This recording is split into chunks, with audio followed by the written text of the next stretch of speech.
"Don't get your cleaning spray on her dress, Maid." The words snapped like a whip, loud enough to turn a few heads in the old church. Maya Williams paused mid-motion, her hand still gently adjusting a lavender bouquet tied to the edge of the altar.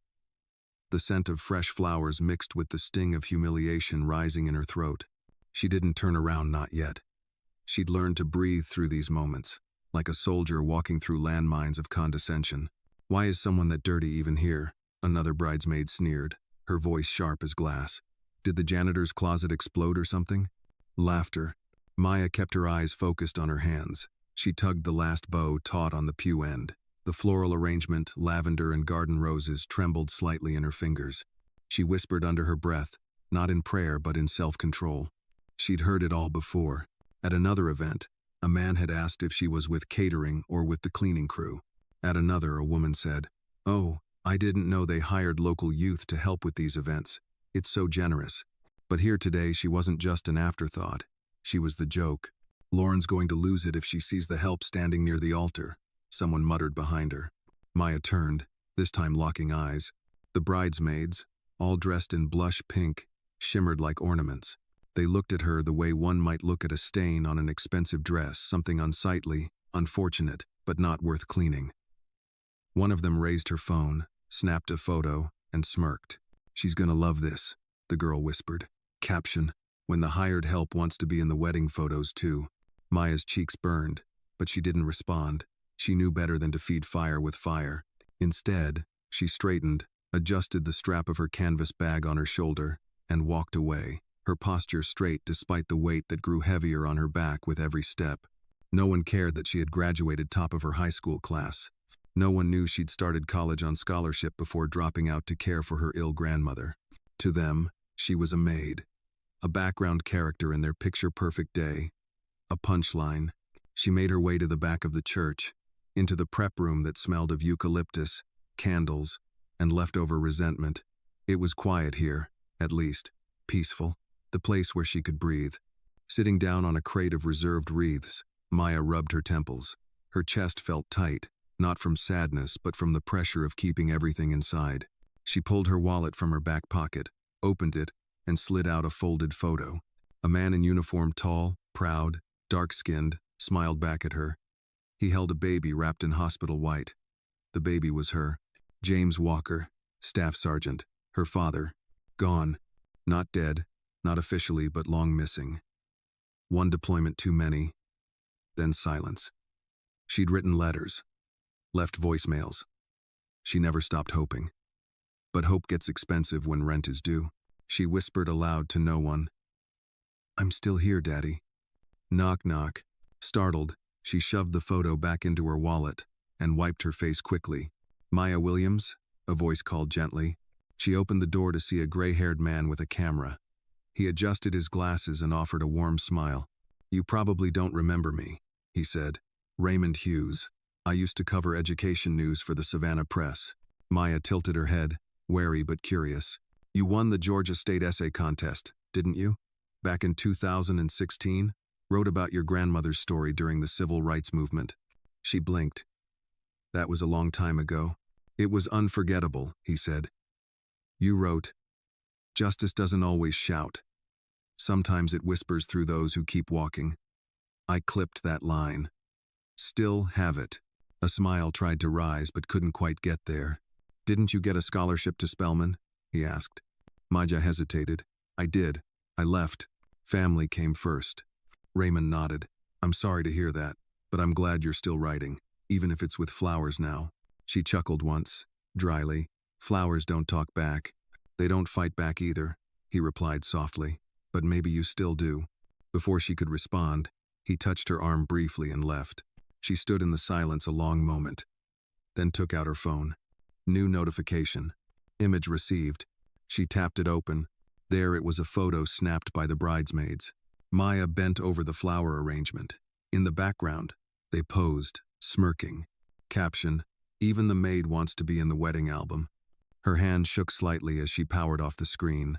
This was no longer just cruelty, it was sport. A knock again, softer. "Excuse me, dear." An elderly white woman in a wheelchair sat outside the door, wearing pearls and a navy shawl, Her hands rested gently on her lap, skin spotted with age but dignified. "I need help finding the side entrance," she said. Maya rose, immediately gentle. "Of course, Mom." As they moved slowly down the corridor, the woman looked up at her. "What's your name?" "Maya." "Maya Williams." The woman blinked. "Walker's daughter?" Maya froze. "Yes," she said slowly. "You knew my father?" The woman smiled wistfully. "He saved my life. Mogadishu, 94. I was a Red Cross nurse. He carried me out of a collapsing building. I've never forgotten those eyes."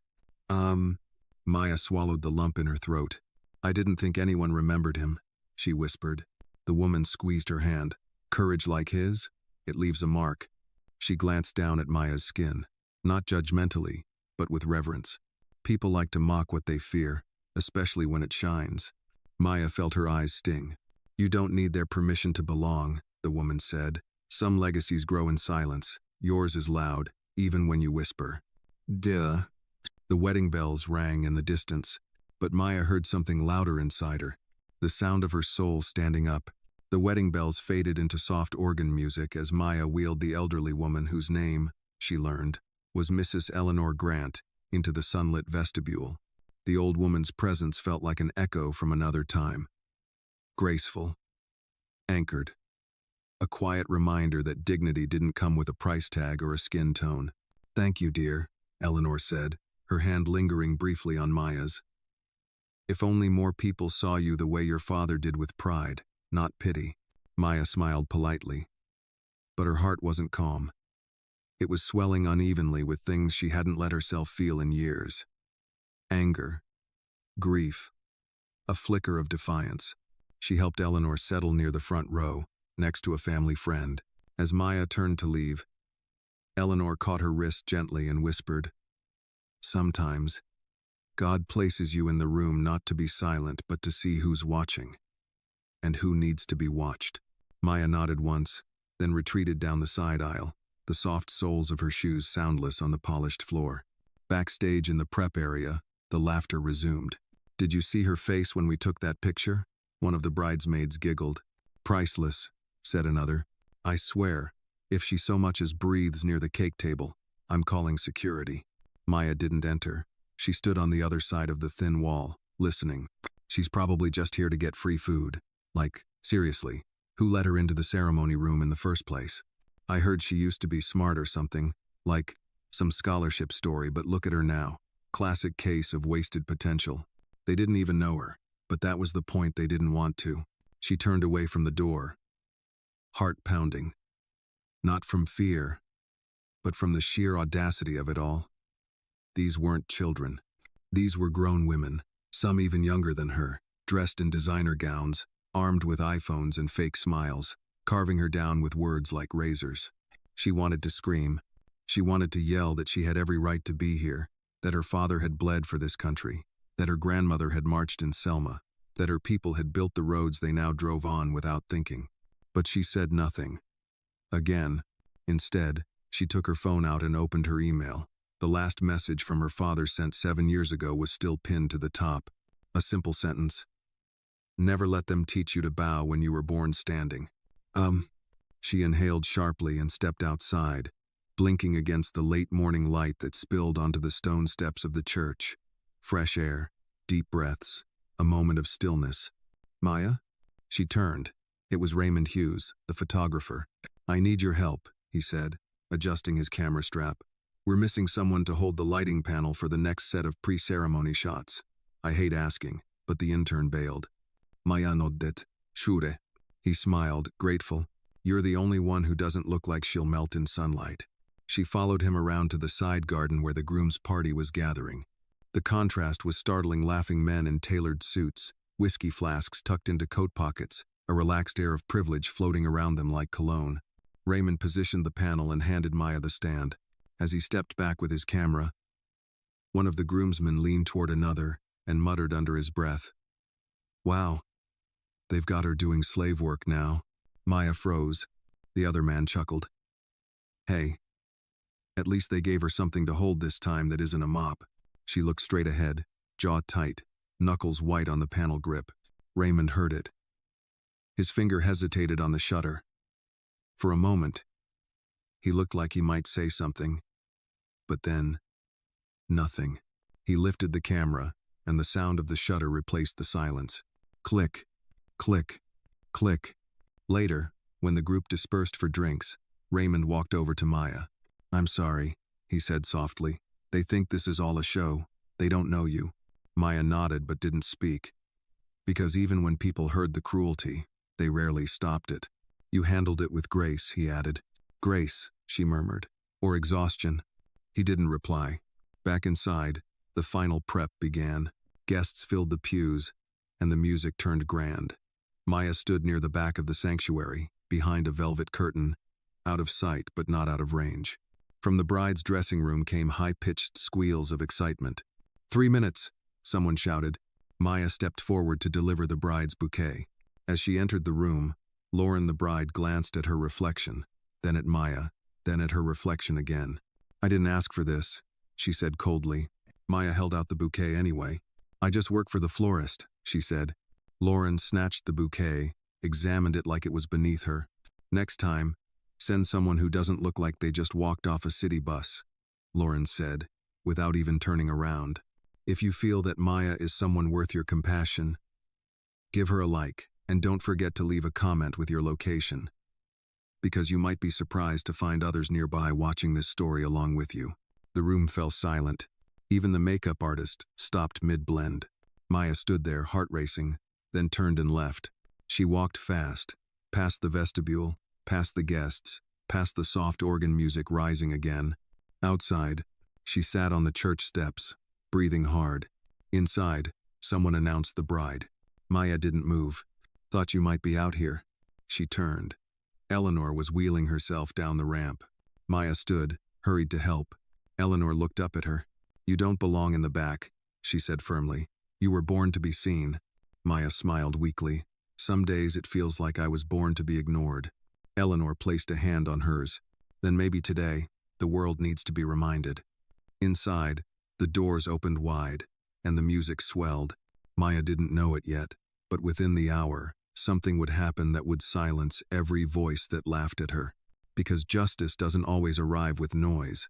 Sometimes, it walks in wearing a uniform.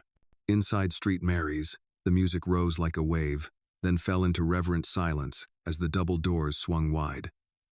The congregation stood, phones lifted, heads turned, and Lauren, the bride, stepped forward, radiant in silk and lace, bouquet in hand, the one Maya had placed into her grip moments earlier. Maya watched from behind a column near the back.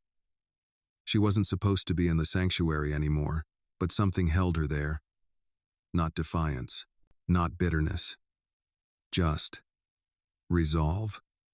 She had a right to witness this moment, to see it through, to be more than the shadow in the corner of someone else's story. The bride began her slow procession down the aisle. The bridesmaids followed, their smiles now perfectly staged, their cruelty tucked neatly behind curled lashes and pearl earrings. Maya's eyes wandered across the pews. Familiar Savannah faces were seated row after row, local politicians, judges, business owners, people who wore kindness like perfume, for show. She'd cleaned their offices, delivered flowers to their wives. They didn't see her then either, but one figure caught her attention. In the very last pew, on the far left side, sat a man in a dark green military jacket. His posture was straight, his head bowed slightly, as if in prayer. But Maya could see the sharp line of his jaw, the gray at his temples, the unmistakable strength in his frame. He raised his eyes, just for a moment. Their gazes locked. Her breath caught. He looked familiar, deeply, painfully. Could it be? No, impossible. That hope had been buried too long. And yet, Maya stepped slowly down the aisle's edge, careful not to draw attention. The ceremony continued, vows being exchanged, the officiant's voice reverent, the bride's smile glowing under the vaulted ceiling. But Maya couldn't hear a word. The man stood, quietly, intentionally, and began walking down the side aisle. Several heads turned, confused by the movement. Even the organist paused for a beat. Maya stood frozen. The man stopped halfway down, turned toward the altar, and spoke in a voice that wasn't loud but carried with stunning authority. "I need this ceremony to pause." Gasps rippled across the room. The officiant stammered, "Excuse me, sir, this is a private ceremony." The man stepped forward another few feet. "My name is Major James Walker, retired United States Army, and I cannot allow this wedding to continue without addressing a grave injustice happening right now, in this church." Maya's knees nearly gave out. Murmurs erupted. Lauren, the bride, turned sharply. "What the hell is going on?" The groom stepped protectively in front of her, confused but defiant. "Sir, I don't know who you think you are. I know exactly who I am," James said, his eyes now locked on Maya, "and I know who she island." Then, he pointed directly at Maya, standing stunned at the rear. "She is Maya Williams, the daughter of a soldier, the granddaughter of a civil rights marcher, the woman who was mocked, humiliated, and degraded by guests at this wedding, and still showed up with grace." Maya couldn't move. The room fell silent, dead silent. James took another step forward, voice unwavering. "I've spent my life in war zones.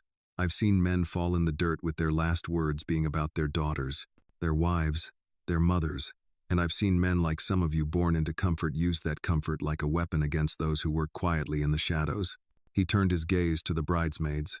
"I watched 3 women this morning treat Maya like she was trash. I heard a man in a suit laugh about slave work. I heard your bride call my daughter dirty." Lauren's mouth opened, then shut. "She's your daughter?" someone whispered in disbelief. James nodded once. "I never stopped looking for her. I never stopped loving her. But I had no idea until 10 minutes ago that she would be in this place, enduring this cruelty." Raymond, the photographer, lowered his camera. No one was snapping pictures now. The officiant finally found his voice. "Sir, I understand your pain, but this is not the time." "No," James said. "This is exactly the time." He turned toward the crowd. "How many of you saw her? Knew she was being mocked? And said nothing? You want to celebrate love in this room? Then you better start by recognizing human love, the kind that demands we stand up for the voiceless." Eleanor, from the front row, slowly clapped once. Then again. A few more people followed. The clapping grew, uncertain at first but then firm. Lauren stood stunned, bouquet trembling in her hands. James stepped aside, finally allowing the moment to breathe. Maya moved, as if in a dream, down the aisle. She stopped in front of him. "Daddy?" she whispered. He nodded, voice thick. "I'm sorry I was gone." She threw her arms around him, sobbing now. Not from sadness, from release. "I waited," she choked. "I waited so long. I'm here now," he whispered, "and I see you." Behind them, no one knew what to do. The wedding paused, but something greater began. Not a love story in lace and roses, but a resurrection, a reckoning. Maya stepped back, wiping her tears, turning to face the guests. "I didn't come here to make a scene," she said, voice trembling but clear. "I came here to do a job, to be invisible, because that's what this world trains girls like me to do." She took a deep breath. "But I'm not invisible, and I won't apologize for existing in your pictures, in your spaces, in your silence." Her eyes found the bridesmaids, now ghost pale. "To the women who laughed at me, thank you. You reminded me that grace under fire is not weakness, it's power." Maya turned to Lauren, whose face had gone stony. "I hope your marriage lasts longer than your kindness today. Because if this is how you treat strangers, I can only imagine how you love your own." The room was stunned. No applause this time. Just truth settling like dust after a storm. James placed a hand on Maya's back. She leaned into it, steady now. They walked out together, not as shadows, but as a father and daughter whole again. And outside, the sun didn't shine brighter, but it felt warmer. Outside the church, Maya stood beside her father in the shade of an old magnolia tree, its wide branches arching like arms offering shelter. The sunlight dappled through the leaves, dancing across the white stone steps where they had just made their unexpected exit. The cool September breeze rolled through Savannah like a sigh after a long-held breath. Neither of them spoke at first. James looked older than she remembered. His once black hair was streaked with gray now, his eyes lined with time and distance. But the firmness in his voice, The stillness in his posture, it was all the same. He had always been larger than life in her memories. And now, here he was, flesh and blood, standing next to her after years of silence. Maya stared at him. Her emotions tangled gratitude, confusion, disbelief. "I thought you were dead," she finally said. He turned slowly, pain visible in his expression. "For a long time, I didn't know if I was alive either." There it was, the crack in the armor. He went on, voice low, steady. "We were taken off grid. Somalia, then Yemen. By the time they pulled us out, everything had changed. My records were lost, scrambled. I tried to reach out letters, emails, but I guess they never got through. And when I finally made it back stateside, I didn't know where to start. Your grandmother had passed and you were trying to survive," Maya said quietly. He nodded, and they stood there for a moment. Two lives diverged, and now miraculously crossing again. From the corner of her eye, Maya noticed guests trickling out of the church in awkward silence, their pastel dresses and tailored suits now slightly disheveled, their faces flushed with uncertainty. The wedding had not resumed. The ceremony, as it was planned, was over. A few guests whispered. Some glanced her way no longer with smirks, but with something resembling shame. Maya looked away. She didn't need their pity. She'd learned to live without their approval. James cleared his throat. "You were incredible in there.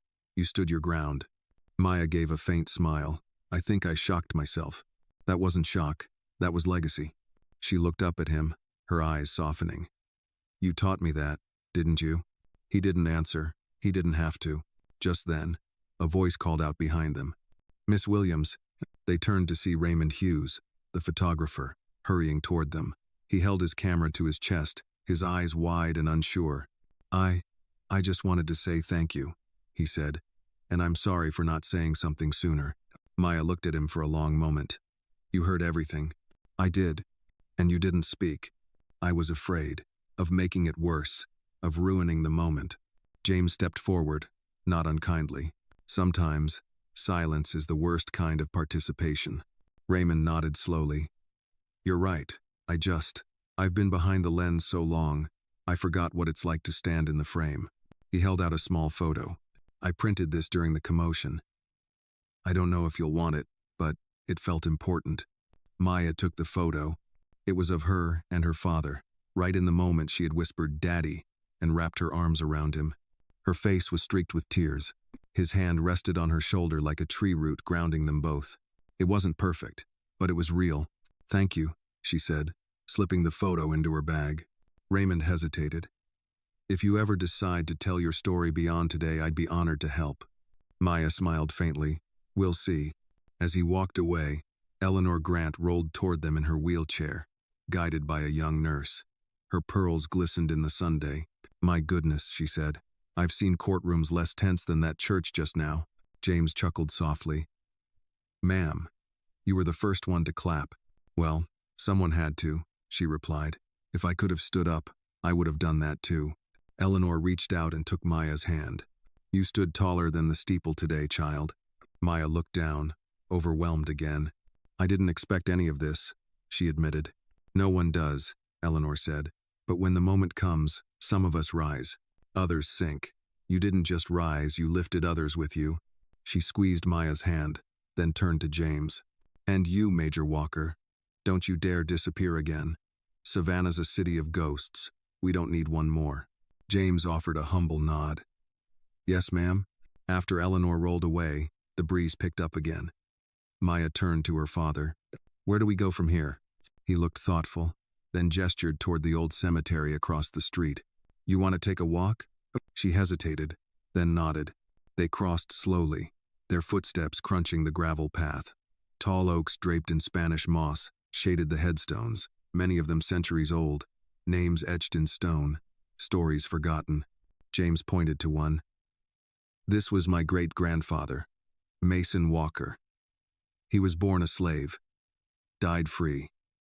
He worked as a blacksmith right over on Congress Street." Maya crouched, running her fingers gently over the stone. "He was buried in a corner lot, Because the main section wouldn't allow black folks, James said, but he was the strongest man anyone knew. She stood. You always told me I come from a line of fighters. You do, he said, and I failed you when I disappeared, but I won't fail you again. Maya didn't say anything. She just reached out and took his hand. For now, that was enough. In the distance, the church bell rang once more, not for ceremony, but for time. A signal that life was moving again.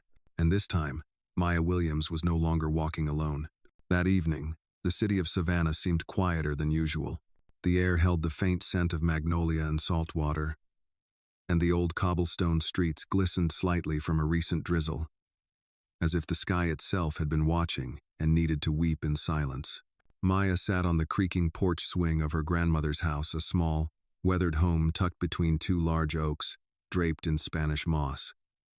She hadn't been here in weeks. Work had kept her on the move, arranging flowers and surviving. The house was simple, worn, but it had roots, and tonight, so did she. Inside, the floorboards groaned under heavy steps. Her father was making tea just as her grandmother used to. A strange, aching nostalgia filled her chest. She remembered being 5, sitting on that same swing. Her grandmother braiding her hair and humming old spirituals, while the world felt far away and soft. Now, life had hardened her, but the melody in her memory hadn't left. The screen door creaked open, and James stepped out, carrying 2 chipped mugs. Chamomile, he said, handing her one. It's all I found in that dusty cabinet. Maya took it with a small smile. Grams used to say chamomile was God's way of saying you've done enough for today. James chuckled, sitting beside her on the swing. Then I'd say you've more than earned it.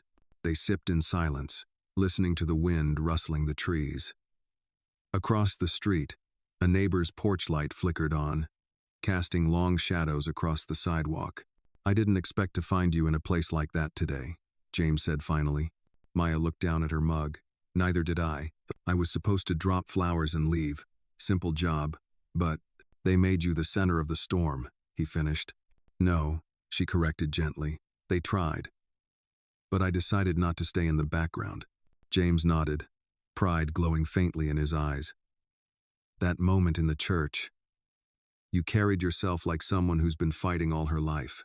I have, she said quietly. He turned to her, and I wasn't there for most of it.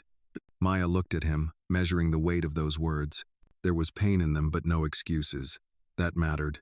I used to ask myself what I'd say if I saw you again, she admitted. I rehearsed it. I was angry. I wanted answers. But when I saw you today, all I wanted was for it to be true. James's throat tightened. He set his mug down. I've made peace with the past in pieces, he said. Piece by piece, day by day. But this, seeing you, it reminded me there's still work to do. And not just with you. Maya tilted her head. What do you mean? He leaned back on the swing, the wood groaning under his frame. The way they treated you, it wasn't just ignorance. It was comfort. They're comfortable with the world bending around them. With silence. Savannah's like that, Maya said. Smiles in public, knives in whispers. James's eyes narrowed slightly. Then it's time we stopped whispering. She studied him. You planning something? He didn't answer right away. Instead, he reached into his jacket pocket and pulled out a folded brochure. He handed it to her. The Southern Echo Project. Historical Truth and Reconciliation Through Community Action. What is this? She asked. It's a nonprofit I've been consulting for, he said. They map and archive personal histories of Black families in the South, veterans, freedom fighters, unsung names. They're building a digital museum.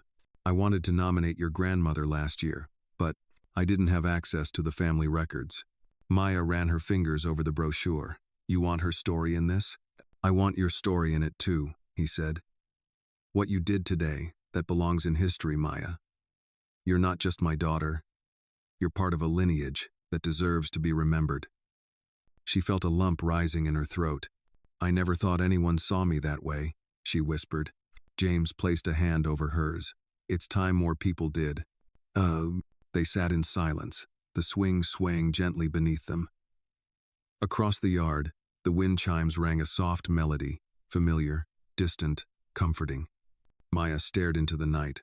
I don't know if I'm ready to be anyone's symbol. You don't have to be a symbol, he said. Just be seen. That's where it starts. She nodded slowly. After a pause, she looked at him again. Did you really mean it, back at the church, when you said I was your daughter? He smiled. I meant every word. And I'll say it again, every day, until the world forgets how to look down on you. She let out a quiet laugh, tears welling behind her eyes. I missed you, she said. I missed us, he replied.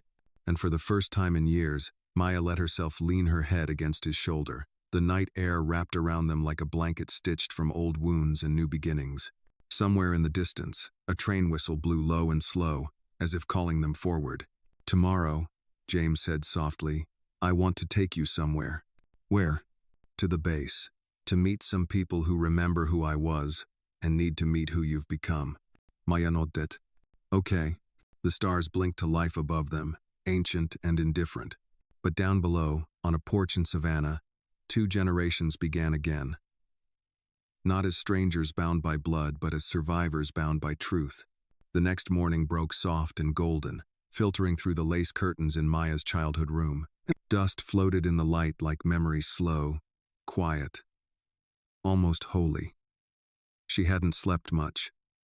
Her mind was still running laps around the events of the day before. Her father was alive. The wedding had turned into something no one could have predicted. And today, she would step onto a military base not as a child watching her father deploy but as a woman walking beside him. She dressed in jeans and a navy button-up, the closest thing to respectable in her small wardrobe. Her hair was tied back, her expression steady. But inside, she carried a dozen questions she wasn't sure she wanted answered. At exactly 8 a.m., James stood waiting outside in a pressed khaki shirt and slacks. No medals, no ceremony, just presence. He looked like a man who'd spent decades waiting to say the right things, and now understood the importance of simply showing up. The drive to Fort McAllister was quiet at first. Spanish moss swayed above the road like veils of the past. Maya glanced out the window, trying to gather the nerves that had scattered like marbles in her chest. You okay? James asked, one hand steady on the wheel. I'm not sure, she admitted. I didn't think I'd ever come back to a place like this. Places can change, he said, or they can remind us of who we were before the world told us who to be. They pulled up to the main gate where 2 guards stood at attention. As James rolled down the window, one of the guards, a young black man, squinted at him. Major Walker? He asked, incredulous. Sir, welcome back. James offered a small salute. At ease, Corporal. The gate swung open, and they drove through. Maya watched the familiar landscape roll by training fields, rows of barracks, the tall flagpole waving strong in the Georgia wind. It all looked the same, but she felt entirely different. They parked near a low brick building. A bronze plaque read, Veterans Hall, dedicated to service and sacrifice. Inside, the air was cool and still. Portraits of past officers lined the walls, and Maya saw her father's face among them, young, upright, eyes full of defiance. James walked ahead and greeted a stout woman with salt and pepper hair standing near the reception desk. Sergeant Major Coleman, he said. She turned, then gasped. James Walker, you stubborn son of a gun. I thought you were a ghost. They embraced tightly. Coleman's voice was gravel and fire. If I'd known you were coming, I'd have baked a peach cobbler, or at least warned the rookies. James laughed. Still scaring lieutenants, I see. She looked at Maya. And who's this beautiful woman? Don't tell me this is little Maya. Maya hesitated. That's me, though the little part's long gone. Coleman studied her, then nodded approvingly. Your grandma used to march into our mess hall like she owned the place. We all knew not to cross her. And you've got that same fire in your eyes. Maya smiled shyly. It felt good to be remembered not as a servant or background noise, but as someone born from strength. They walked into a meeting room, where a few veterans sat in worn leather chairs, sipping black coffee and telling half-true war stories. James introduced her quietly. This is Maya, my daughter. Every head turned. A tall man in a wheelchair wheeled forward. We thought you were lost, Major. I was, James said, but not anymore. Maya looked around. There was no pity in these faces, only reverence. respect that had been earned through things she didn't yet understand. Coleman gestured toward a wall lined with memorabilia. We keep records of every soldier who passed through this base. But we're also building out the new Echoes Project stories behind the uniforms, families, struggles, truths they didn't put in the paperwork. James looked at Maya. This is where you come in. She blinked. Me? He nodded. You're a writer, a truth teller. You've seen injustice with your own eyes. These stories need your voice. Not from a safe distance, but from the front lines of memory. Maya looked at the walls, at the photographs and medals, at the worn boots in glass cases. What if I'm not strong enough? She whispered. Coleman stepped forward. Honey, strength isn't about not breaking. It's about showing up with your cracks and still saying, I'm here. Oh, Maya felt something shift in her chest. Later, as she sat at a small table with a laptop Coleman lent her, she began typing. My name is Maya Williams, and for most of my life, I believed I was invisible, until one day, a room full of polished faces tried to erase me and I decided to stay standing. She paused, letting the weight of those words settle. Behind her, James quietly watched. You've got more to say than you think, he said. She nodded. And maybe, it's time to say it loud. The click of the keys filled the space. Outside, recruits shouted through drills. Inside, a woman reclaimed her voice. And in that hall of echoes, the story of Maya Williams, daughter of a soldier, granddaughter of a marcher, survivor of silence, had just begun to be told. By the time Maya closed the laptop, the veterans' hall had thinned out. Most of the old soldiers had returned to their routines, doctor's appointments, rehab sessions, or just the long ride home to empty porches. The room had gone quiet, but Maya could still feel the hum in her fingertips, the electricity that comes when truth is finally given room to breathe. James returned from the hallway with 2 sandwiches and a pair of sodas. Didn't want to interrupt the writer at work, he said, placing the food down. But I figured you can't write on an empty stomach. Maya smiled. You remember I like turkey and mustard? I remember everything I missed, he replied, eyes soft. They ate in silence for a while, occasionally glancing at the photos on the wall, uniformed faces, smiling or stoic, caught forever in the amber of military history. Maya chewed slowly, trying to organize the thoughts swirling in her head. Dad, she said suddenly, do you think people can really change? I mean, deep down. James wiped his mouth and leaned back. Some people? Yes. Others, they just get better at hiding who they are. Maya exhaled. That wedding, those people, none of them saw what they were doing as wrong. To them, it was just normal. Jokes, looks, whispers. He nodded, because their worlds never held a mirror that showed the truth. Until you. She hesitated. What about the ones who said nothing? Who saw, but stayed quiet? James's eyes grew darker, heavier. Those are the ones I think about most. He leaned forward, resting his elbows on the table. When I was deployed overseas, we trained locals in crisis zones, civilians who wanted to fight back, protect their own. And you'd always find 2 types of people. The ones who stood up when things got bad, and the ones who disappeared into the walls, thinking silence would keep them safe. But silence doesn't keep anyone safe. It just delays the danger. Maya thought of Raymond, the photographer, of the quiet guests at the wedding, of the bridesmaids who never said a word after that cruel laughter. What happens to them? She asked. The ones who don't speak up? Sometimes they wake up. Sometimes they don't. He looked at her, but their silence never erases your voice. A deep knock echoed through the hall. James stood, opening the door. To their surprise, it was Raymond.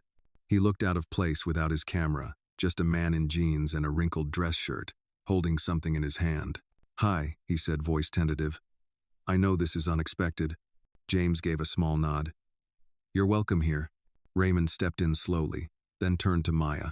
I've been thinking about that day nonstop, he said. The church, the photos, what I didn't say. I couldn't stop thinking about it. Maya stood slowly.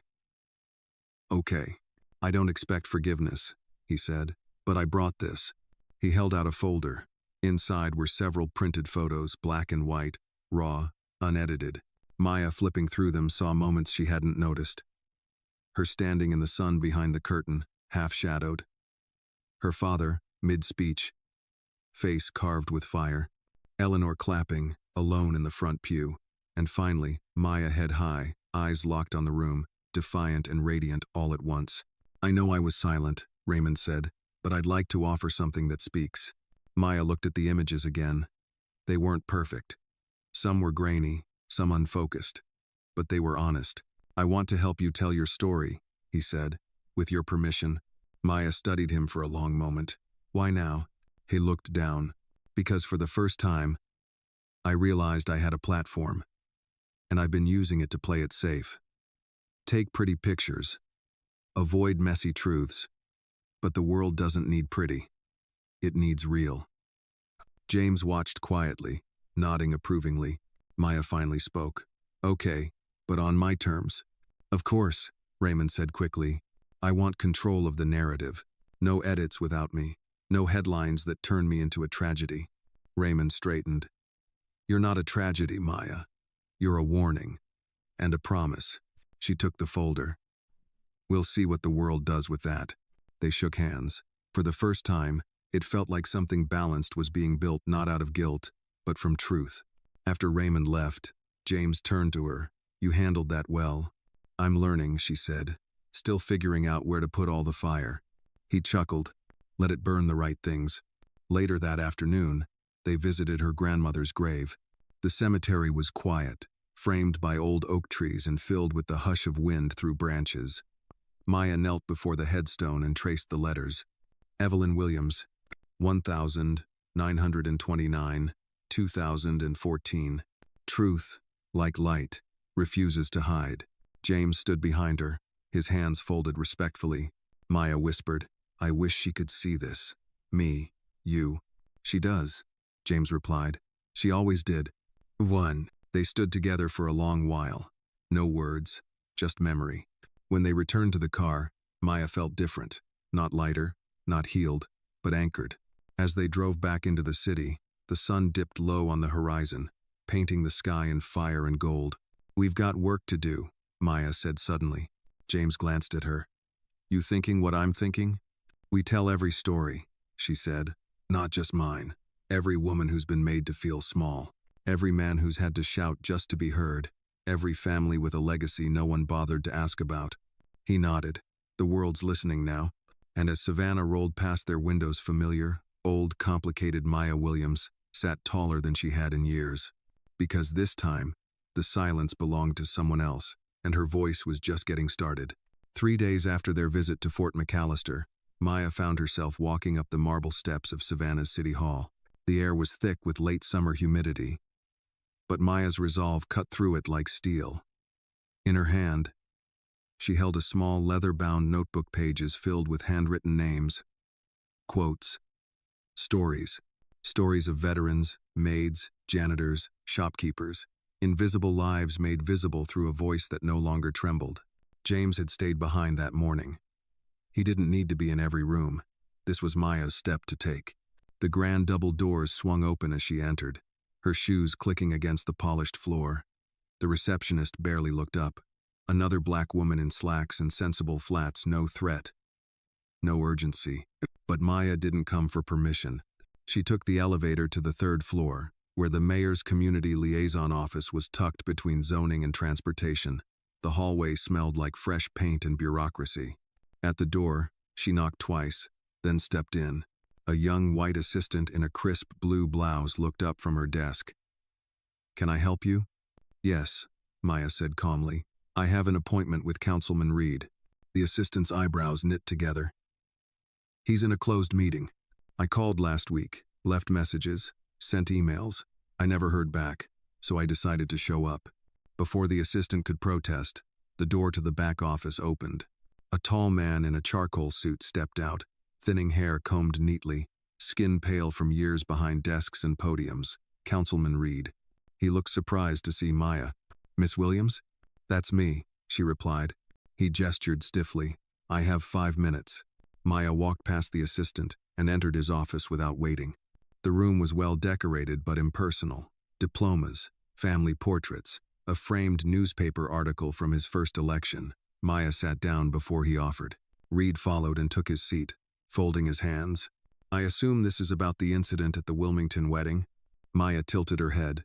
You were there. He hesitated. My wife is Lauren's cousin. I didn't see what happened directly.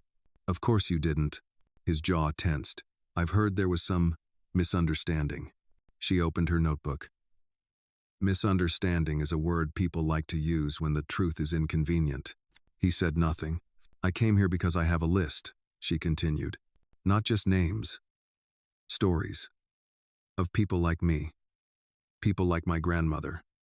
People who've been stepped over, dismissed, spoken to like ghosts in their own neighborhoods. He shifted.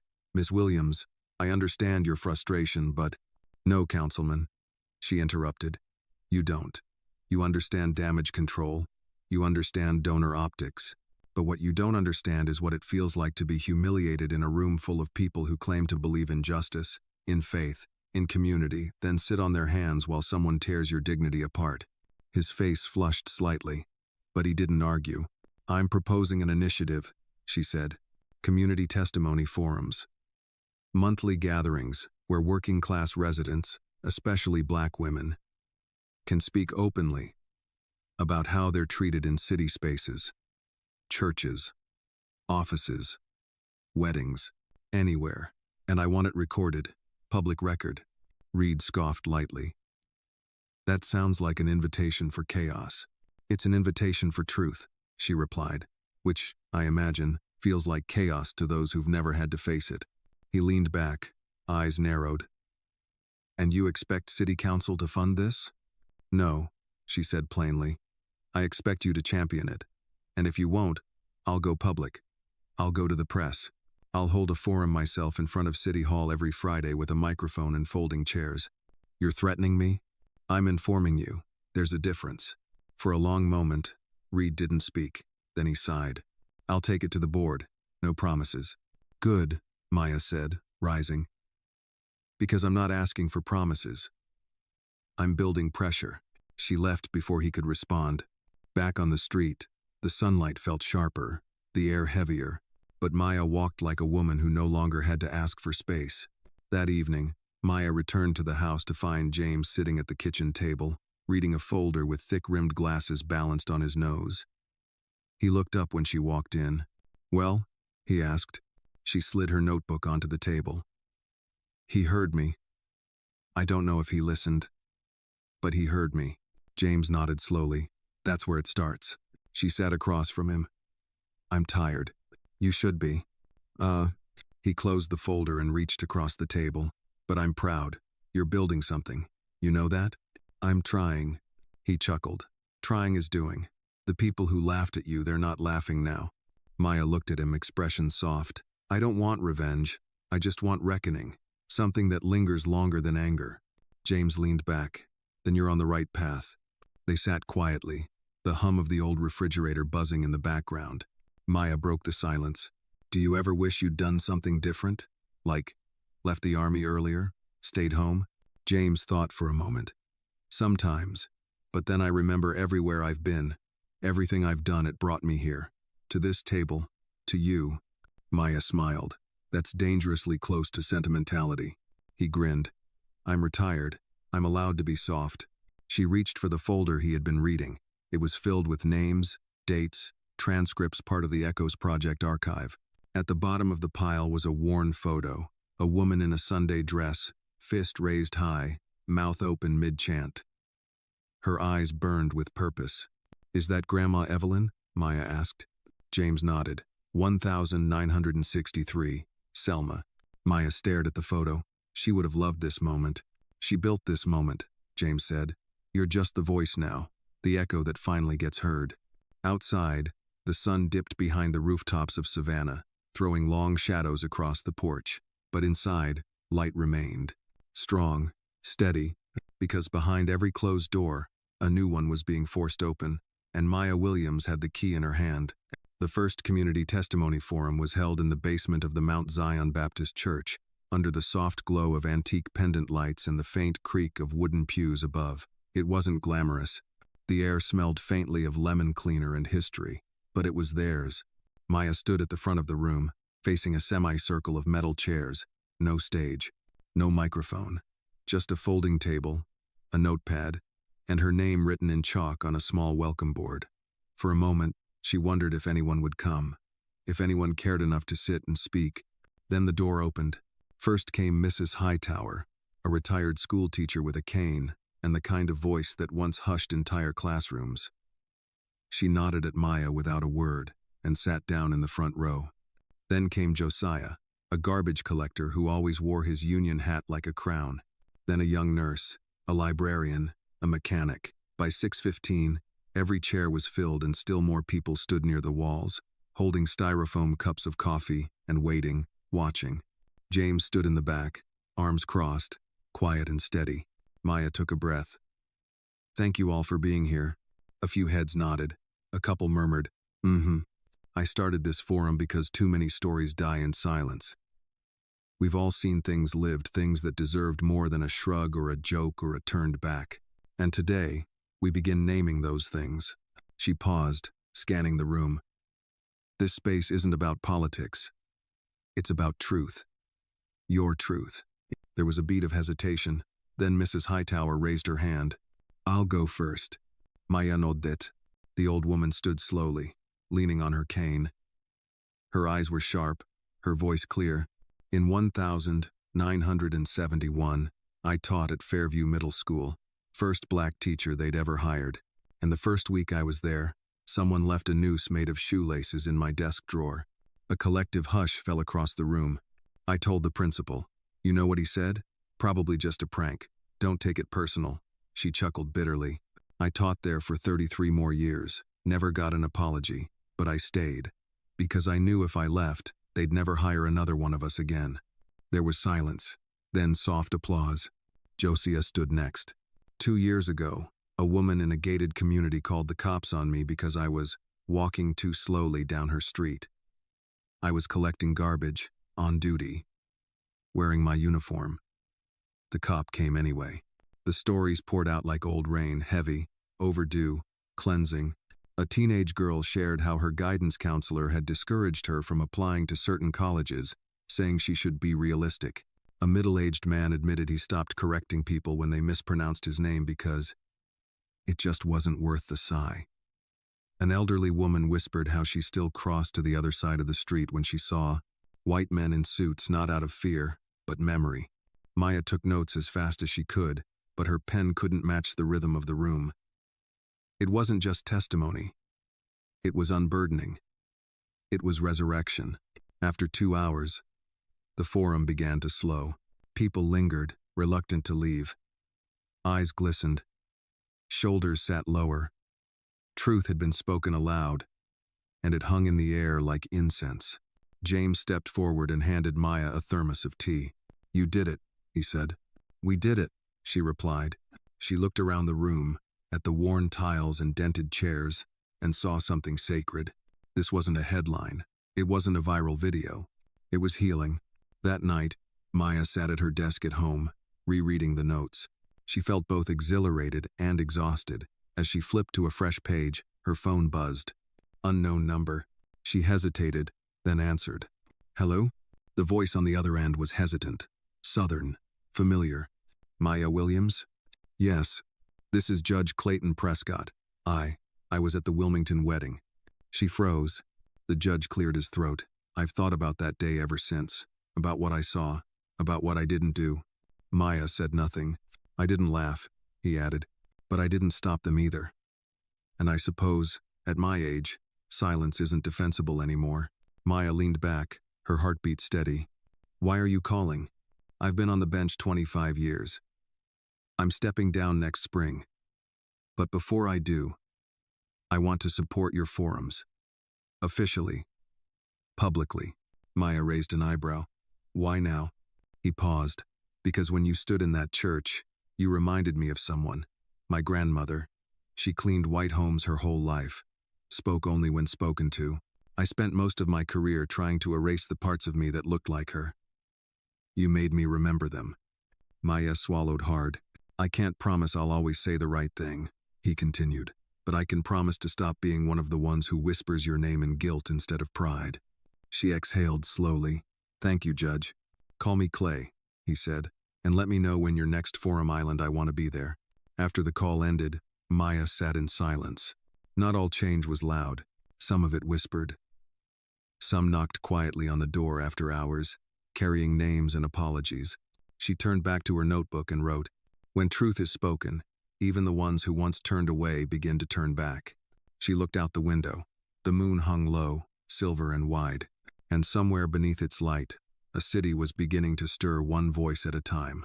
Maya stood in front of a long walnut conference table, her fingers brushing the soft edge of the notepad in her hand. Around her sat 8 members of the Savannah City Council, including Councilman Reed. At the far end, flanked by aides and assistants, sat the mayor, a tall woman in her early 60s with iron-gray hair pulled into a tight bun and eyes that gave nothing away. This was not a community forum in a church basement. This was politics, and politics had teeth. The room was quiet, air-conditioned and sterile. A pitcher of water sat sweating on a silver tray. No one had touched it. Maya cleared her throat. 2 weeks ago, over 40 people gathered in the basement of Mount Zion Baptist Church, she began. Most of them had never spoken in public before. Many were older. Some had carried their stories for decades. And in that room, for the first time, they were heard. She let the silence hang before continuing. "What I'm asking for isn't charity. It isn't a grant to make people feel good. It's infrastructure for truth. A space, officially recognized by this council, where citizens can testify on record about discrimination, humiliation, and neglect." A man in a gray suit raised an eyebrow. "You want us to fund a storytelling circle?" Maya smiled politely. "I'm asking for the city to acknowledge that the stories of its citizens matter. That the pain of the past and present doesn't disappear just because it makes people uncomfortable." Another council member leaned forward. "And what would this achieve? What's the end game here?"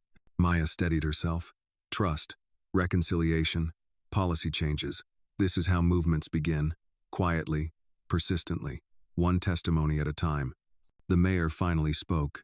Her voice was clear, calm, and precise.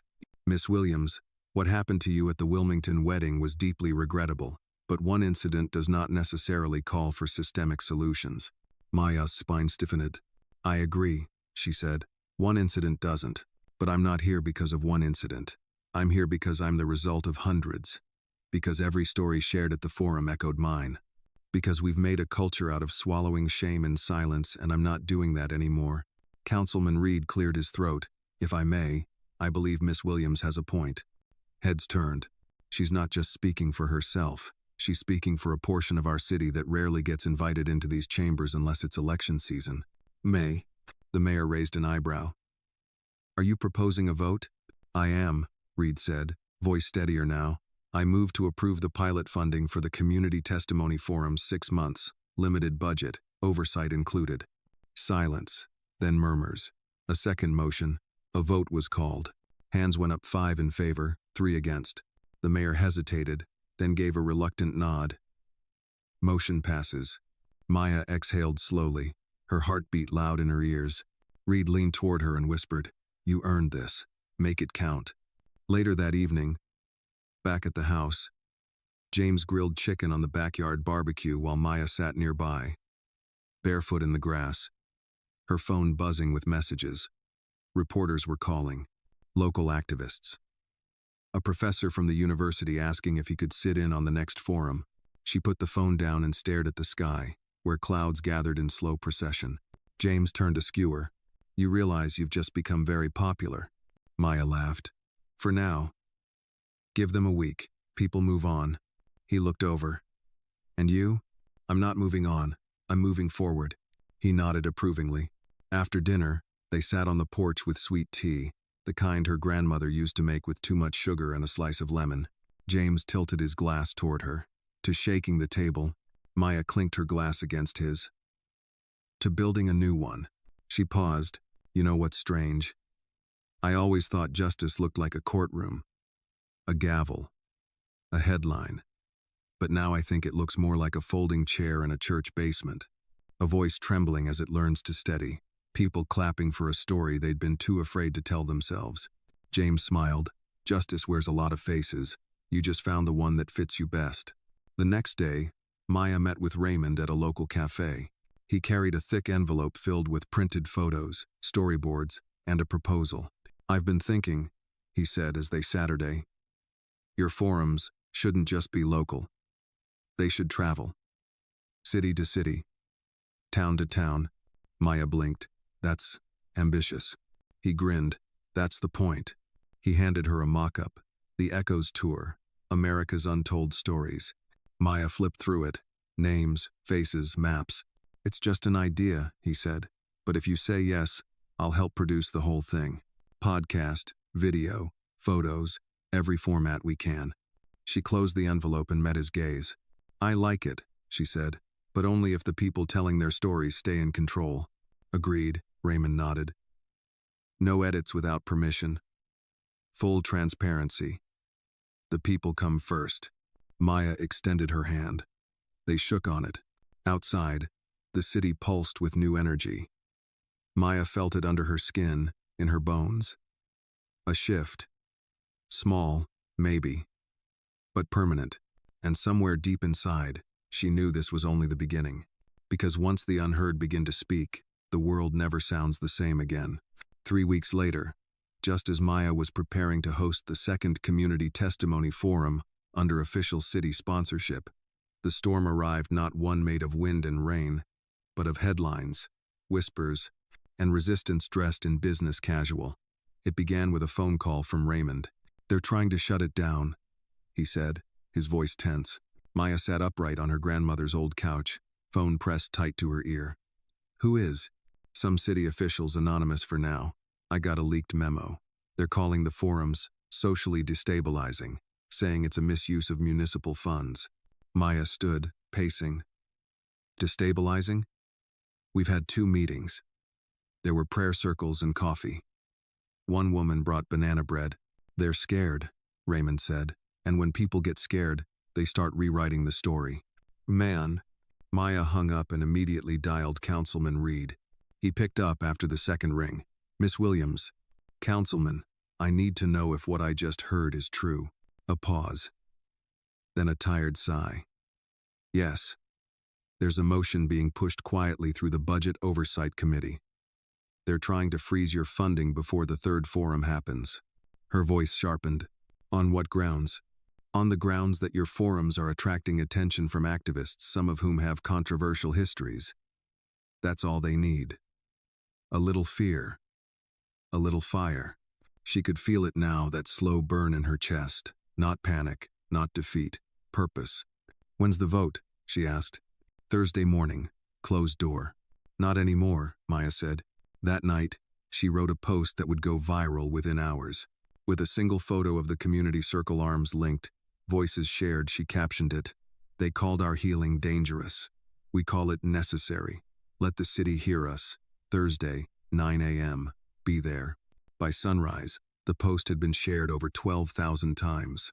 Thursday arrived gray and heavy, clouds hanging low over Savannah's historic district. But the streets around City Hall were anything but quiet. A growing crowd formed on the steps, elders in Sunday best, students with backpacks and signs, veterans in faded uniforms.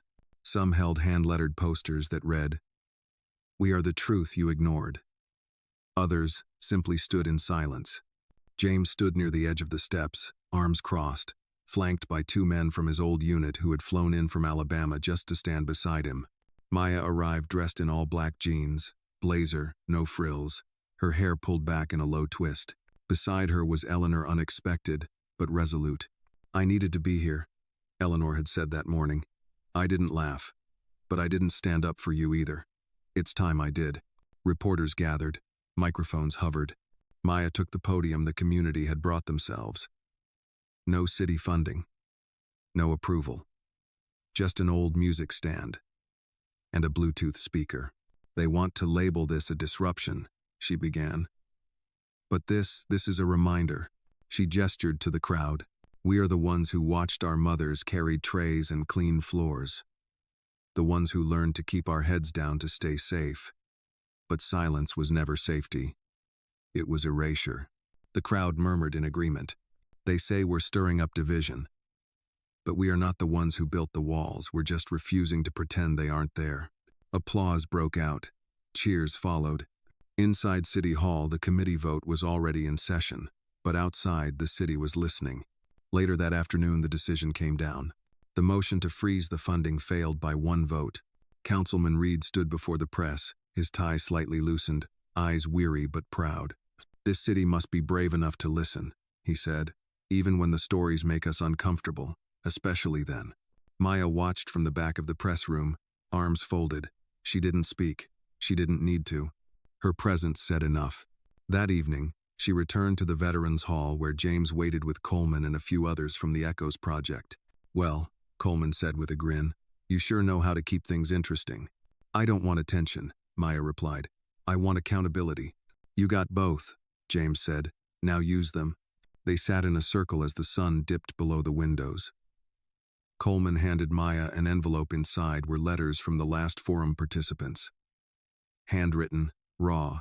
One read, "I've lived 82 years and never felt brave until last Thursday. Thank you." Maya folded the letter gently, her throat tight. "You're not just collecting stories," Coleman said. "You're lighting fuses." Maya nodded, then let it burn. She stood, turning to the window. Outside, the streetlights flickered on, one by one, and somewhere in that golden hush of twilight, she realized something. They weren't just building a movement. They were becoming one, and Maya Williams, once silenced, once mocked, was now the voice at the gate, the spark in the dark, and the echo that refused to fade. The Savannah sun had barely climbed over the rooftops when Maya walked through the doors of Pinehurst High School. The halls smelled like floor polish and distant adolescence, the kind that still lingered in lockers and posters about anti-bullying campaigns. This wasn't part of the plan. Not yet. But a call from a teacher had changed that. Her heels clicked steadily down the hall toward room 108, where Mrs. Jasmine Coleman, a literature teacher and longtime friend of her grandmother, waited by the door with folded arms and a worried face. "I didn't know who else to call," Jasmine said quietly. "She's smart, Maya. Really smart. But they've been tearing her down for months. Quietly. Relentlessly." Maya stepped into the classroom and saw her. A young black girl sat at a desk near the window, her hands folded tight on her lap. She couldn't have been older than 15. Her name was Aaliyah, bright eyes, dark skin, and a look that hovered somewhere between defiance and exhaustion. Maya approached slowly, crouching next to her. "Hi, Aaliyah." "I'm Maya. I know who you are," the girl said without looking at her. "You're the lady who made all those people mad." Maya smiled gently. "I suppose that's one way to put it." Aaliyah didn't smile back. Her voice was flat when she added, "They call me Roach Girl. Behind my back. Sometimes in front of it. Say I smell like welfare. That I don't belong in honors English. And I guess, maybe I don't." "Why would you think that?" Aaliyah shrugged. "Because I walk into a room and everything goes quiet. Because I raise my hand, and the teacher skips over me like I'm not even there. Because I get called aggressive when I defend myself. But when they snap their fingers in my face, it's just kids being kids." Maya exhaled slowly. "I know that silence, Aaliyah. The kind that isn't just quiet, it's deliberate." Aaliyah finally looked at her. "So what do I do?" Maya stood up and walked to the whiteboard.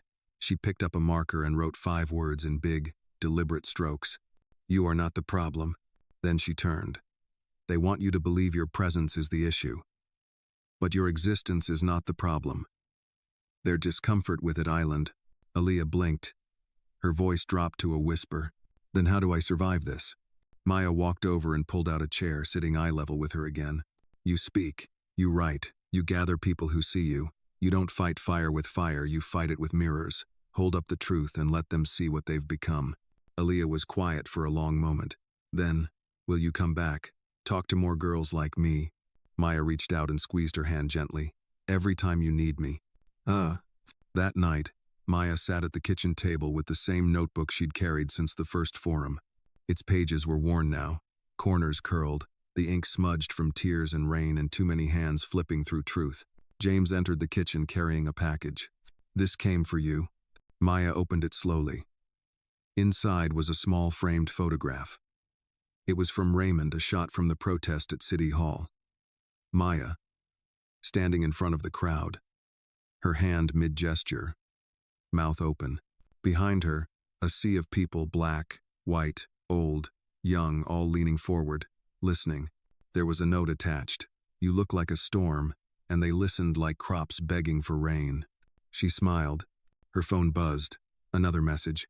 This time, from a woman in Charleston, then Atlanta, then Birmingham. They were starting their own testimony forums. Echoes spreading. She opened her laptop and created a new document. Echoes, a national guide to community testimony circles. The first sentence came easily. This is not a movement you lead, it's one you unlock in others. 2 days later, Maya found herself at a dinner hosted by the mayor, an uncomfortable blend of performative civility and political maneuvering, but she showed up anyway. Eleanor joined her, and together they walked into the event dressed not for compliance, but for command, head high, eyes forward. The room quieted slightly when they entered. The mayor approached them with a tight smile. "Miss Williams," she said, voice cordial, "quite the stir you've caused." "I prefer to call it a reckoning," Maya replied smoothly. The mayor's smile didn't waver. "You've shifted some conversations. I respect that. But you must understand there are limits, even to good intentions." Maya sipped her water, then said calmly, "The problem isn't the intention, it's the comfort people refuse to let go of. Justice doesn't fit neatly on linen napkins and donor tables." There was a long pause. Then the mayor's eyes softened just slightly. "I underestimated you." Maya didn't blink. Most people do. That's how we survive long enough to surprise them. Later, as they stood on the balcony overlooking the Savannah River, Eleanor turned to Maya. "Do you ever wonder what your grandmother would say?" Maya looked out over the water, where the moon shimmered like a quiet sentinel. "She'd say, 'Stop asking what I'd say and keep doing what I couldn't.'"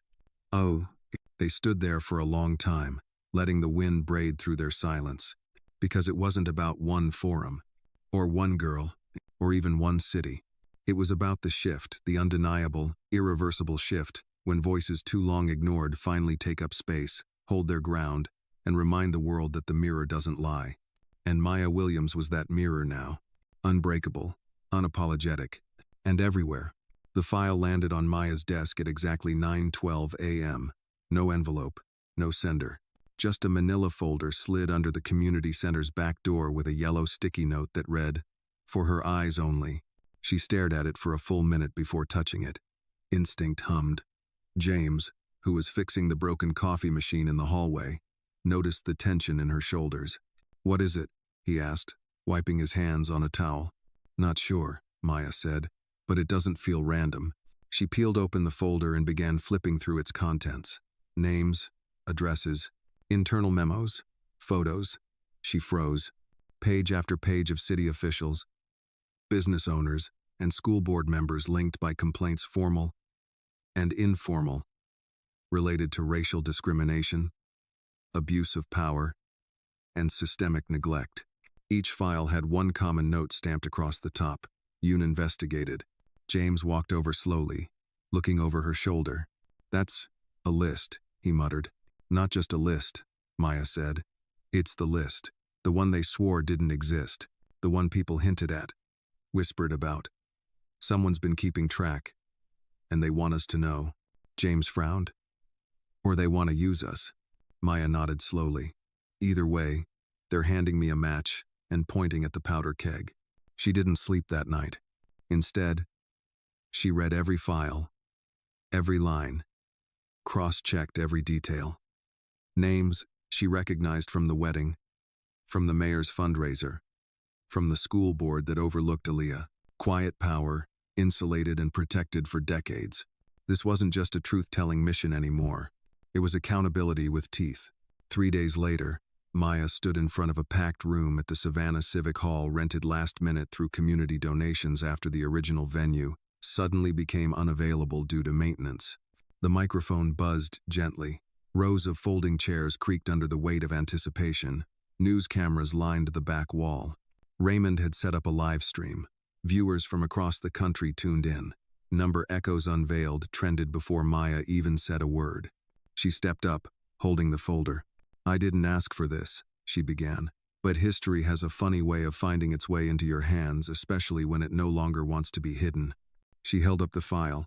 "These are stories, patterns, warnings, not rumors, not exaggerations, documented truths that were shelved, dismissed, or deliberately buried. Until now." "No." A murmur rippled through the audience. "Tonight, I won't name all the people on this list.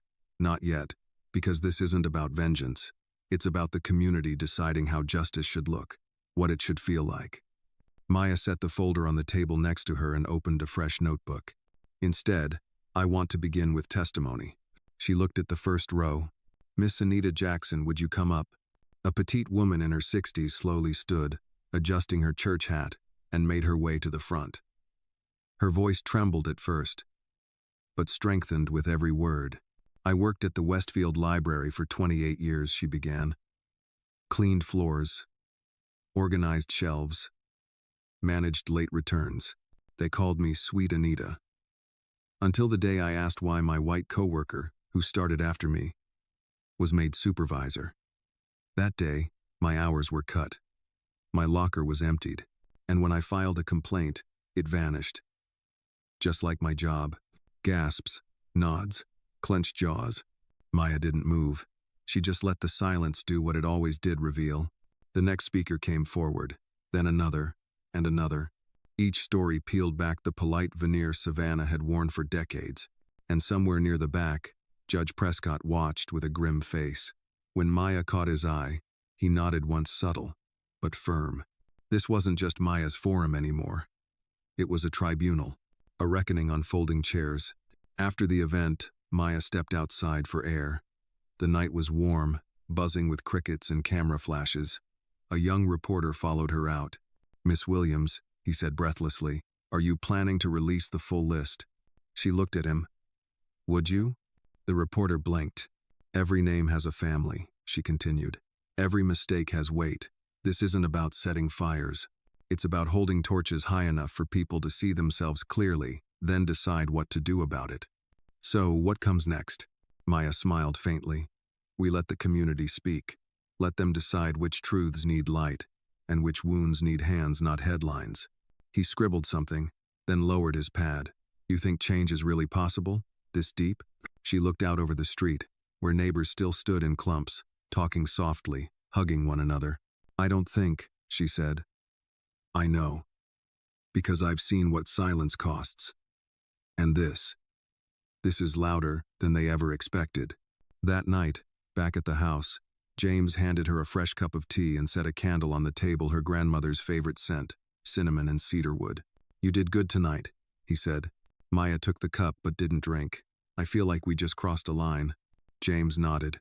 "You did. But sometimes, justice lives on the other side of the line." She opened the folder again, flipping to the last page. It was blank except for a handwritten message. "She needs to know. We all do. No name, no initials." But Maya didn't need one. The echo had a sender. And somewhere, behind closed doors, someone who once whispered had finally chosen to shout. Maya leaned back, the candlelight flickering across her notebook. She didn't write. Not yet. This chapter didn't need words. It needed witnesses. It started with a shuttered bakery, then a vandalized mural. Then, one morning, James's truck had its tires slashed 2 clean slices like warnings whispered through steel. None of it made the news. No statements. No arrests. But Maya knew what it was. The backlash had arrived. She stood at the edge of the community center parking lot, staring at the red spray paint across the side of the building. 3 words in jagged letters. "Go back home." Home. The irony wasn't lost on her. "Looks like we rattled the wrong cages." James muttered beside her, arms crossed. He didn't look angry, just tired. Tired in a way that came from years of seeing too many moments like this fade into silence. Maya pulled out her phone and snapped a photo, not for social media, not for attention, for memory, for truth. "We're not backing down," she said. "If they want us to stop, they'll have to write bigger letters." Inside, The community center buzzed with quiet fury. Volunteers cleaned up broken glass. Eleanor comforted a nervous new speaker. Raymond sat with a group of college students, organizing notes for the upcoming Echoes tour. Maya gathered everyone into the main hall. "I want to make something clear," she said, her voice cutting through the murmurs. "This," she gestured toward the window, still bearing shards from the broken pane, "is not the end of our work. It's proof we're on the right road." A woman in the back raised her hand. "What if it gets worse?" "It might," Maya answered. But so did history before it bent. So did every movement that asked more from the world than it was ready to give. James stepped forward. "We aren't just preserving stories anymore. We're protecting them, and the people who carry them." Maya nodded. "And we will continue, but we'll do it smarter." They formed a committee that night: security, outreach, legal support. One of the forum's earliest participants, Darnell, a retired detective, volunteered to oversee safety protocols. "I've dealt with cowards before," he said. "This is just a new mask on an old face." The movement evolved. It became leaner, sharper. Every session now had off-duty officers posted at entrances, those who believed in the cause. The Echoes tour's launch was moved up. They'd begin in Atlanta, then Charleston, then Baltimore. One city at a time. And Maya, she was no longer just leading. She was learning to shield. 1 week later, a stranger walked into the center. He was in his late 40s, pale-skinned, wiry. He wore a faded military jacket and kept his cap low. "I'm looking for Maya Williams," he said, his voice rough with hesitation. Maya approached cautiously. "That's me." He extended a hand, but his eyes never quite met hers. "My name's Frank Monroe. I used to work for the city archives. Before they made me leave." Why are you here?" Frank pulled out a small thumb drive and placed it on the table between them. "I saw your speech, the one about the list. What you're doing, it's bigger than you think, bigger than Savannah." Maya picked up the drive. "What's on this?" "Records. Documents. Correspondence between city officials across 3 states. Coordinating policies that, well, let's just say they've worked hard to keep certain communities quiet. For decades." Maya's breath caught. "Why now?" He shrugged. "Because I kept watching people like you carry this weight alone, and I realized silence was killing me." She stared at the drive. "Why me?" Frank finally looked up. "Because you didn't just demand change.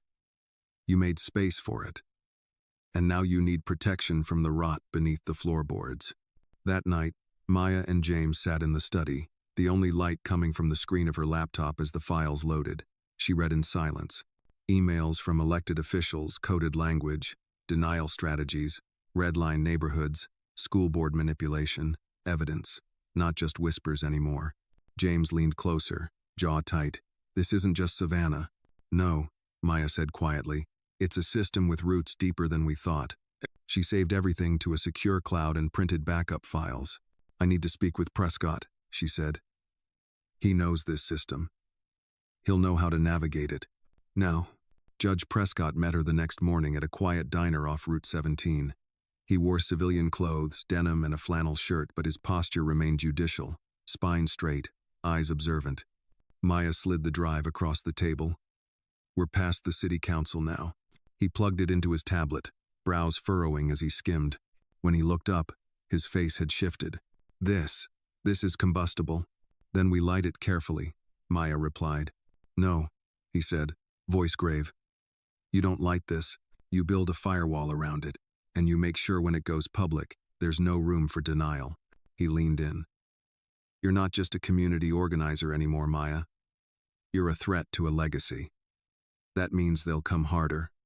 Legally, politically, maybe even personally." She nodded. "I'm ready." He gave a half smile. "You've always been ready. They're just finally noticing." As they stood to leave, he handed her a card. "This is the name of a federal attorney I trust. If this grows, you'll need more than local backup." Maya tucked the card into her notebook. The war had changed, but so had she. She wasn't just holding mirrors anymore. She was building bonfires. And this time, the truth wasn't just coming. It was kicking in every door. The letter arrived in a crisp white envelope, delivered not by mail but by hand left on the front steps of the community center. There was no return address, no stamp, just Maya's name written in perfect, looping cursive. The paper inside was thick, expensive, the kind used by law firms and foundations. She unfolded it slowly. Her eyes scanned the first paragraph, then narrowed. A cease and desist order. James walked in just as she dropped the paper on the desk. Bad news? Worse, she said. They're threatening to sue. Defamation, incitement of public unrest, and unauthorized distribution of confidential materials. He picked up the letter and whistled low. They're scared. No. Maja corrected. They're regrouping. This is how institutions defend themselves. Paper first, power second. The lawsuit was filed by a coalition of local officials, some whose names had quietly appeared in the testimony forums, others who had never been mentioned publicly but feared what might come next. It was a preemptive strike, a warning dressed in legalese. Raymond arrived minutes later, laptop in hand. I saw the news alert. It's spreading already. Number silence. The echo is trending. People are furious. Maya looked up. That's their goal. Confuse the narrative, make it seem like we're the aggressors. So what do we do, he asked. We answer. That night, Maya called an emergency meeting at the community center. The room was packed wall-to-wall speakers from past forums, volunteers, clergy, students, veterans. Some were angry, others frightened, but all of them were there because something inside refused to shrink. Maya stood before them, the letter in one hand and her notebook in the other. They want to shut us down, she said, not with fists or fire, with fear, with the kind of silence that looks legal but feels like a muzzle. A hand rose near the back. If we fight this, it'll cost money, time, energy we don't have. I know, Maya nodded, and if we don't fight it, they'll use this as precedent to silence every other circle that tries to rise. No. Reverend Thomas, the oldest speaker in the group, stood up. When they started the Montgomery bus boycott, they didn't have money either. Just feet, fury, and faith. The room murmured in agreement. Aaliyah, now volunteering regularly at the center, stood beside Maya. We're not just telling stories, we're building armor. And maybe it's time they realize that truth doesn't back down just because they sent a lawyer. The decision was unanimous. They would not retreat. Instead, Maya announced a public press conference. The next day, on the courthouse steps, they'd face the silence and speak louder. The morning air was thick with humidity and tension. Maya wore her grandmother's brooch on her lapel, a small silver dove with its wings outstretched. James stood behind her, flanked by Coleman and Raymond. The media showed up in force. So did members of the public, some holding signs that read, "Our voices are not illegal." Others simply stood silently, arms folded, daring the system to look them in the eye. Maya stepped up to the microphone, holding the cease and desist letter high. This is what fear looks like on paper, she said. Not ours, theirs. She let the silence settle before continuing.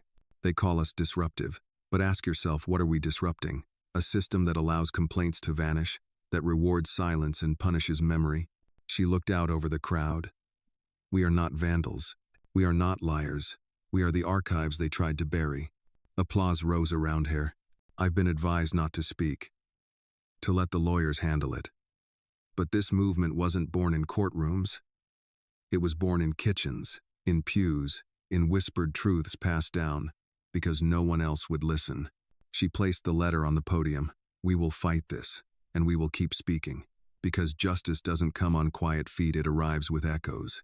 Might again. That evening, Maya received a message from Judge Prescott. Meet me. Tonight. My chambers. Bring the drive. She arrived after hours, the courthouse dim and echoing like a cathedral after mass.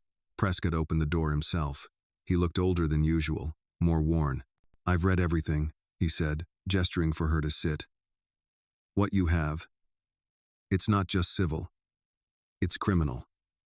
There are officials named in those files who participated in coordinated cover-ups. One case, in particular, housing permits intentionally denied to black veterans. That's federal. Maya's jaw tightened. So what now? Prescott sighed. We open a formal investigation, quietly at first. But if this goes where I think it does, It could reach the state level, maybe higher. He looked at her. But if you go forward, there's no going back. They won't just come for your funding. They'll come for your name, your family. They'll paint you as unstable, radical, dangerous. La, Maya looked him in the eye. They already tried that. Didn't stick. He almost smiled. Then let's move forward. Back at the house, Maya sat on the porch with James, the sounds of cicadas buzzing in the darkness. She held her notebook open, but the page remained blank. James handed her a pen. "What are you writing?" She shook her head. "Not yet. Tonight. I'm just listening." "To what?" She looked up at the stars. "To what the world does when it realizes it can't silence us anymore." The wind rustled through the trees like a choir tuning up, and somewhere in that soft, defiant stillness, Maya knew this was no longer just a fight to preserve voices.